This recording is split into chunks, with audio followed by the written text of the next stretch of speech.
पहला चुनाव हारने के लिए, दूसरा चुनाव हराने के लिए, तीसरा चुनाव जीतने के लिए। ये लेगेसी थी मान्यवर काशीराम। उन्हीं के दिखाए हुए रास्ते पर चलकर भीम आर्मी के चीफ चंद्रशेखर आजाद ने पहला चुनाव लड़ा जिसमें उनकी जमानत जब्त हो गई। लेकिन दूसरा चुनाव उन्होंने बहुत मजबूती के साथ लड़ा जिसकी जीत की गूंज पूरे भारत में सुनाई दी। एक ऐसा दमदार, एक ऐसा कद्दावर, एक ऐसा दलितों का नेता सामने आया जो एक हिंसक ऐसी घटना होती है जहां उनका नाम सुर्खियों में हो जाता है। उसके बाद भीम आर्मी के चीफ चंद्रशेखर रावण पूरे भारत में छा जाते हैं। वैसे तो इनकी दलितों में अच्छी फैट मानी जाती है और जिस सीट से ये चुनाव लड़े, नगीना से, जहां से भारतीय राजनीति की कद्दावर नेता और उत्तर प्रदेश की प्रथम महिला मुख्यमंत्री मायावती जी उसी सीट से चुनाव लड़कर पहली बार संसद में पहुंची थी। उसके बाद वह दलितों का इतना बड़ा नेता बनी कि भारत के इतिहास के पन्नों में उनका नाम भी लिखा जाएगा। और उन्हीं के दिखाए रास्तों पर एक तरह से आप कह सकते हैं कि भीम आर्मी के चीफ चंद्रशेखर रावण ने भी चलने का प्रयास किया और नगीना सीट से ही चुनावी मैदान में ताल ठोक दी और भारी जीत भी मिली। चंद्रशेखर जैसे जैसे ही राजनीति में परिपक्व होते जा रहे थे, वैसे दलितों के साथ साथ बहुत अल्पसंख्यक और अन्य समाज के लोगों को भी जोड़ने में अपनी पूरी भूमिका निभा रहे थे। इस नगीना सीट पर पूरी मजबूती के साथ इंडिया गठबंधन, तो भारतीय जनता पार्टी आप कह सकते हैं कि पूरी ताकत के साथ वहां चुनाव लड़ रही थी। ऐसा लग रहा था कि वहां चंद्रशेखर रावण को हराने के लिए चुनाव बहुत लोग लड़ रहे हैं। मायावती जी और उनके भतीजे आकाश आनंद ने तो अपनी पूरी ताकत ही लगा दी थी, क्योंकि यह माना जा रहा था कि अगर चंद्रशेखर रावण यहाँ से चुनाव जीतते हैं तो वो दलितों के बड़े नेता बन सकते हैं। खैर, ना इंडिया गठबंधन का जादू वहाँ काम किया, ना ही भारतीय जनता पार्टी का 400 सीट वाला फार्मूला वहाँ काम किया। वहाँ अगर काम कुछ किया तो वो दलितों का एक ऐसा नेता जो हर आंदोलन में, हर जगह जहाँ हिंसा होती है, मजबूती के साथ खड़ा रहना, चाहे वो एनआरसी हो या सीए का मुद्दा हो, जिसमें जमकर उसका विरोध करना। और यहीं तक नहीं, तिहाड़ जेल में भी अपनी उन्होंने जीवन की बहुत सारी परिस्थितियों को भी गुजारा है। आप ये कह सकते हैं कि कश्मीर से लेकर कन्याकुमारी तक अगर भीम आर्मी के चीफ चंद्रशेखर रावण सुर्खियों में आए तो इसमें वजह ये रही कि वो ज़मीन पर बहुत संघर्ष किया। चंद्रशेखर रावण एक बार तब सुर्खियों में आ गए थे जब उनके ऊपर जानलेवा हमला हुआ था।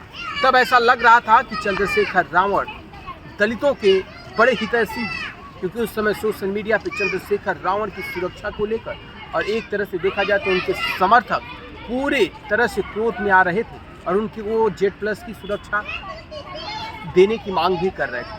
खैर, उन्हें वाई कैटेगरी की सुरक्षा भी प्राप्त हो गई। अब तो वह सांसद बन चुके हैं, अब तो कड़क सुरक्षा के घेरे में रहेंगे। लेकिन क्या माना जाए कि मायावती जी की जो दलितों में पैठ है वो कमज़ोर हो जाएगी?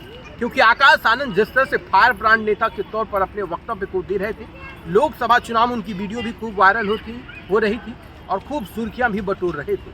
लेकिन ऐसे में मायावती जी ने उन्हें पार्टी से कुछ दिनों के लिए बर्खास्त कर दिया था, यानी अपना जो उत्तराधिकारी बनाया था उससे भी उन्हें हटा दिया था, जो उन्हें बड़ी पदवी दी गई थी उससे भी हटा दिया था। लेकिन जैसे लोकसभा चुनाव के नतीजे आते हैं और मायावती जी की पार्टी के एक भी सांसद चुनाव नहीं जीत पाते हैं, उसके बाद मायावती जी फिर से आकाश आनंद को मैदान में लाती हैं। 2027 में विधानसभा के चुनाव हैं और जहां पूरी मजबूती के साथ समाजवादी पार्टी चुनाव लड़ेगी, वहीं बहन कुमारी मायावती जी पूरा भरपूर कोशिश भी करें। भारतीय जनता पार्टी के लिए कितनी मजबूती होगी और भारतीय जनता पार्टी कितना शानदार प्रदर्शन कर पाएगी उत्तर प्रदेश में, ये तो अपने आप में सवाल है। लेकिन हम पहले मुख्य अगर बात करें तो चंद्रशेखर आज़ाद की बात करते हैं। एक ऐसा नेता जो सदन में, अब संसद में दलितों की आवाज़ उठाएगा।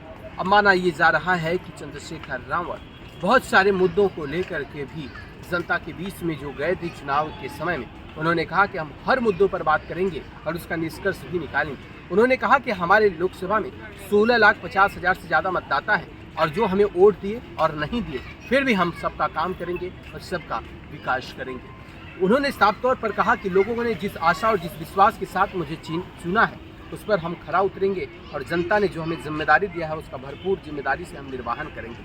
लेकिन चंद्रशेखर रावण से जब ये पूछा गया कि आपको इंडिया गठबंधन का सपोर्ट क्यों नहीं मिला, उन्होंने कहा कि उनको क्या लगा और उन लोगों ने क्या समझा मुझे नहीं पता, लेकिन हमको ये पता था कि हमारे जो लोग हैं, जो बूथ लेवल पर काम कर रहे हैं और जो ज़मीनी लेवल पर उनका कार्य लंबे समय से हो रहा था और हम जनता के बीच में जा रहे थे और जनता को भी ऐसा लग रहा था कि इतनी बड़ी पार्टी का नेता हमारे बीच आ रहा है, अगर हमारी भावनाओं को समझ रहा है और हमारी बातों को अगर सुन रहा है तो आगे हमारे लिए बेहतर करेगा। और जनता ने विश्वास जताया और उस विश्वास पर हम खरा उठने की भी पूरी कोशिश करेंगे।